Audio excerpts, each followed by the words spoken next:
வணக்கம் நண்பர்களே. இன்றைக்கி டே 18 என்ன நடந்துச்சுன்னு பார்த்துட்டு வந்துடலாமா?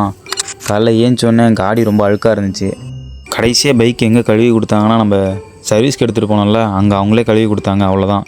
அதுக்கப்புறம் பைக் கழுவவே இல்லை. காலைல ஏஞ்சோடனே அழுக்காக இருந்துச்சுன்னு நான் தொடச்சதுக்கப்புறம் பைக் ரொம்ப புதுசு மாதிரி ஆகிடுச்சு. வீட்டுக்கு வந்து நம்ம செரி விலாக்ஸை கொஞ்சம் நேரம் பார்த்துட்டு இருந்தேன். இந்த வீடியோ ஆல்ரெடி பார்த்துட்டேன், ஆனால் திரும்ப பார்க்குறதுக்கு ரொம்ப நல்லாயிருக்கு. ஏன்னா அமேசான் ரெயின் ஃபாரஸ்ட்டில் ரைட் பண்ணியிருப்பாங்க. அதுக்கப்புறம் காலேஜ் கிளம்பி பஸ் ஸ்டாப்புக்கு வந்துட்டேன். பஸ் ஸ்டாப்புக்கு வந்து பார்த்தா இன்றைக்கி யாருமே காணோம். ஏன்னா சீனியர்ஸ்லாம் வேலைக்கு போயிட்டாங்க. இப்போ வந்து பார்த்தோன்னா நாங்கள் ஒரு 5-6 பேர் தான் இருக்கோம். பஸ் ஸ்டாப்பே ரொம்ப விரிச்சோன்னு இருந்துச்சு. இங்கே தான் இப்படி இருக்குதுன்னு பார்த்தா பஸ்ஸுக்கு போனால் அதுக்கு மேலே இருந்துச்சு. இன்றைக்கி எல்லா சீட்டும் ஃப்ரீயாக இருந்துச்சு. பஸ்ஸில் ஜாலியாக படுத்துகிட்டே போனாலும் சீனியர்ஸ்லாம் போயிட்டாங்க. இனிமேல் எக்ஸாமுக்கு தான் வருவாங்க. அப்புறம் காலேஜுக்கு போனால் நம்ம இழந்தப்பழ நண்பர் வந்து ஃபீஸ் கட்டணும்னு சொன்னார். அதுக்கோசரம் அப்புறம் போய்ட்டு ஏடிஎம் போய்ட்டு பணம் எடுத்துகிட்டு அப்புறம் ஃபீஸ் கட்டிட்டு கேண்டீன் போனால் கேண்டீன் பழைய பாழடைஞ்ச பில்டிங் மாதிரி இருந்துச்சு. அப்புறம் உள்ளே போய்ட்டு ஆளுக்கு ஒரு சிக்கன் ரோல் ஒன்று வாங்கிட்டு சாப்பிட்டு அப்புறம் கிளாஸுக்கு போயிட்டோம். கிளாஸ் போனது லஞ்ச் ஹவரில் லஞ்ச் சாப்பிட்டு கொஞ்ச நேரம் தூங்கிட்டு திரும்ப நம்ம இராணுவ பட தலைவர் வந்து எப்படிலாம் வீடியோ எடுக்கலாம், இந்த மாதிரி ஆங்கிள் எடுக்கலாம்னு சொல்லி கொடுத்துட்டு இருந்தார்.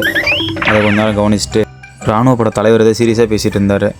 என்னென்னு கொஞ்ச நேரம் வேடிக்கை பார்த்துட்டு வீட்டுக்கு வந்து தண்ணி இல்லை, திரும்ப தண்ணி எடுக்க போகிறோம். தண்ணி எடுத்துகிட்டு வீட்டுக்கு வந்தால் அம்மா தோசை ஊற்றி வச்சுருந்தாங்க. தோசை சாப்பிட்டு படுத்து தூங்கிட்டேன். Tata bye bye.